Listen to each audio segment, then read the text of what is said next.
Imagine you are standing in Athens in the 5th century BC. Amidst the golden age of Pericles, there was a man who carried neither a sword nor a scepter, yet he shaped how the whole world perceived the gods.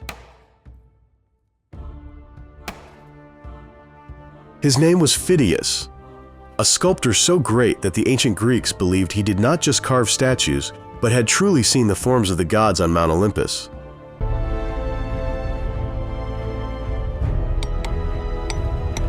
From the magnificent statue of Athena in the Parthenon to the statue of Zeus, one of the 7 wonders of the ancient world. But behind that aura lies a life full of envy and a mysterious death. Today, we will explore the story of Phidias.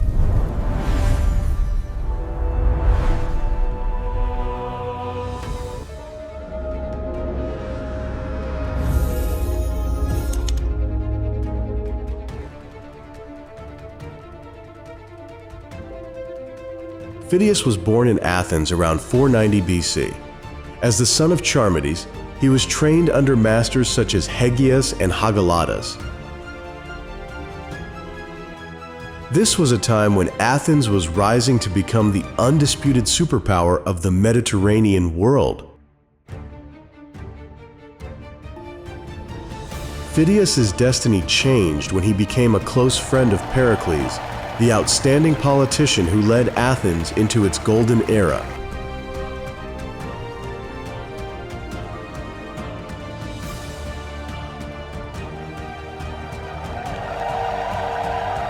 Pericles, my friend, the work on your vision progresses. Phidias, your genius shapes our city's soul. I am grateful.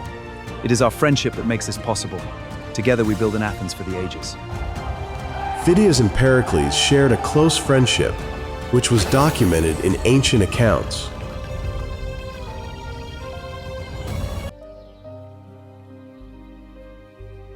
Phidias was not just an artist, he was the chief architect for the soul of Athens.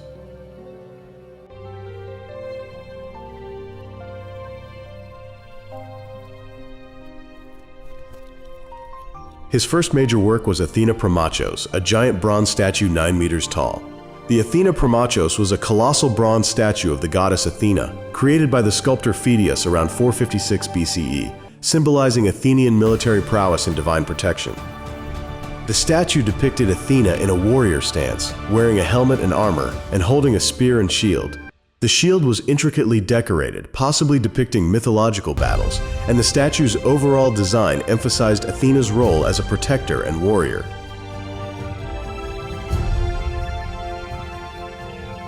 The statue was designed to be visible from a great distance, with its helmet and spear seen by sailors approaching Athens from the sea.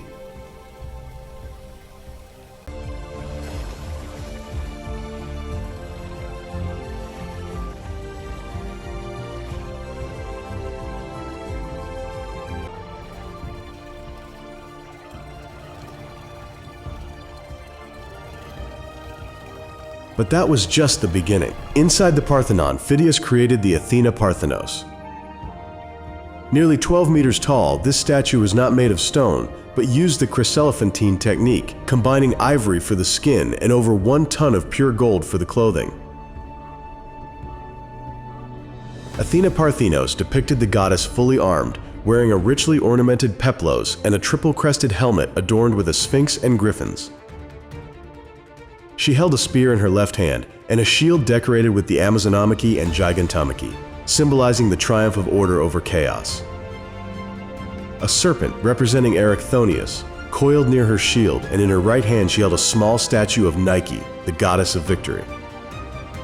The aegis on her chest featured the head of Medusa, serving as a protective emblem. Phidias poured his artist's ego into it, an act that would later become the source of his downfall.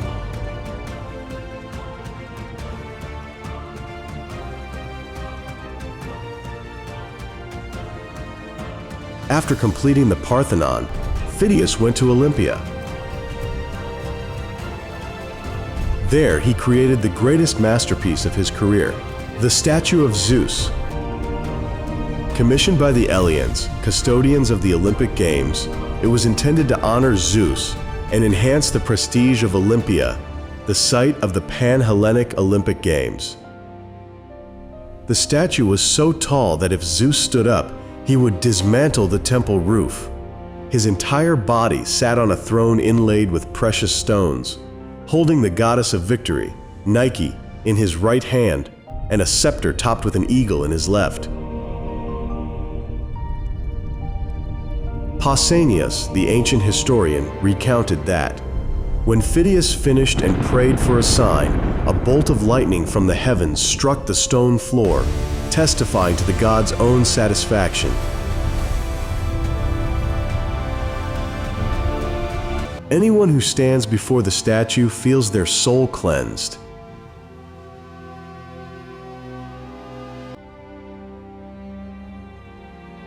The statue was a major attraction for nearly a millennium. It was moved to Constantinople in the 5th century but destroyed by fire around 475 CE. No copies survive, so our knowledge of its appearance relies on historical accounts, coins, and art. This statue survived for over 800 years and was honored as one of the 7 wonders of the world. Supreme talent often comes with extreme envy.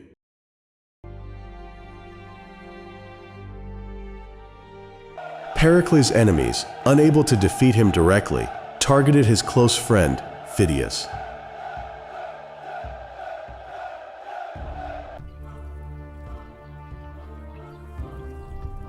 He was accused of 2 grave charges. Embezzlement. They claimed he had skimmed gold while casting the Athena statue. But Phidias had cleverly designed the gold plates to be removable. When weighed before everyone, the weight of the gold was perfectly accurate. Impiety. This was the fatal blow. Phidias was found to have carved portraits of himself and Pericles onto the shield of the goddess Athena.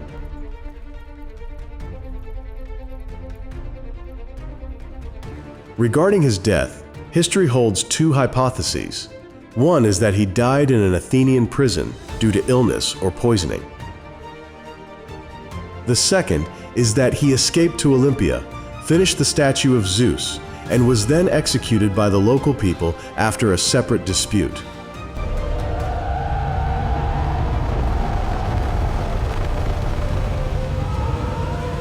Today, no original statue by Phidias survives.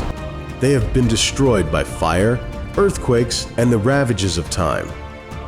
But through Roman-era copies and the remaining fragments of reliefs, we can still see his stature.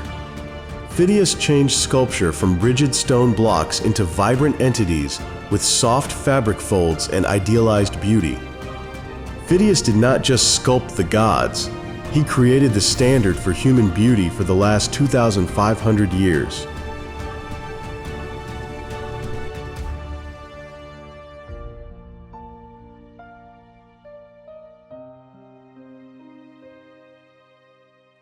Thank you for joining us on this journey to discover the life of the greatest sculptor in history. Don't forget to hit like and subscribe to explore more interesting historical stories. Goodbye.